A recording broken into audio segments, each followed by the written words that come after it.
বান্দরবানের নাইক্ষ্যংছড়িতে বাংলাদেশ মিয়ানমার সীমান্তে কাটা তারের বেড়া ঘেঁষে তুমুব্রু খালের উপর কংক্রিটের পিলার দিয়ে সেতু নির্মাণ করছে মিয়ানমার। এ বিষয়ে জানতে বাংলাদেশের পক্ষ থেকে চিঠি দেওয়া হলেও জবাব মেলেনি কোনো, বরং বাড়িয়ে দেওয়া হয়েছে কাজের গতি। এদিকে তুমুব্রু খালে এই সেতু নির্মাণের ফলে আসছে বর্ষা মৌসুমে প্লাবনের আশঙ্কা করছেন সীমান্তের নো ম্যানস ল্যান্ডে আশ্রয় নেওয়া রোহিঙ্গা সহ স্থানীয়রা। কক্সবাজার প্রতিনিধি নেসার আহমেদের তথ্যচিত্রের ডেস্ক রিপোর্ট। বাংলাদেশ ও মিয়ানমারের 271 কিলোমিটার সীমান্তের গুরুত্বপূর্ণ একটি পয়েন্ট বান্দরবনের নাইক্ষ্যংছড়ি ঘুমধুম ইউনিয়ন।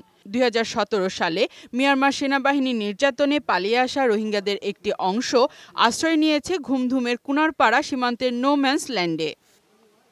সম্প্রতি সীমান্তের এই অংশে কাঁটাতার ঘেঁষে তুমব্রু খালে কংক্রিটের পিলার দিয়ে সেতু নির্মাণ শুরু করে মিয়ানমার কর্তৃপক্ষ। বিষয়টি নিয়ে জানতে চেয়ে গত সোমবার মিয়ানমার সীমান্তরক্ষী বাহিনী বিজিবিকে চিঠি দেয় বর্ডার গার্ড বাংলাদেশ বিজিবি।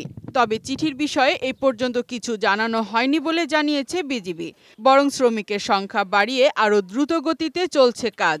যদিও বিষয়টি নিয়ে বিস্তারিত বলতে রাজি হয়নি বিজিবি। এদিকে সেতু নির্মাণের কাজ অব্যাহত রাখায় আগামী বর্ষায় প্লাবিত হওয়ার আশঙ্কায় রয়েছে তুমব্রু খালের আশ্রয় নেওয়া রোহিঙ্গা ও স্থানীয় বাংলাদেশিরা। ব্রিজ দিলে তাহলে এখানে কুনারপাড়া তুমব্রু কুনারপাড়াতে কোনো লোকজন থাকতে পারবে না। জলবদ্ধতার কারণে আমাদের চাষাবাস বন্ধ হয়ে যাবে। ব্রিজের কারণে অত্র এলাকার মানুষ পানিবন্দী হয়ে যাবে। শুধু আমরা ক্ষতি হবে না, এখানে বাংলাদেশে ক্ষতি হবে। এ অবস্থায় তুমব্রু খালের উপর পাকা স্থাপনা নির্মাণের ঘটনায় কয়েকদিন ধরে এলাকায় উত্তেজনাকর পরিস্থিতি বিরাজ করছে। তুমব্রু সীমান্ত পরিদর্শন করেছেন বিজিবির কক্সবাজার সেক্টরের sector commander colonel SM Bayezid খানের নেতৃত্বে কর্মকর্তারা। ডেস্ক রিপোর্ট, বৈশাখী সংবাদ।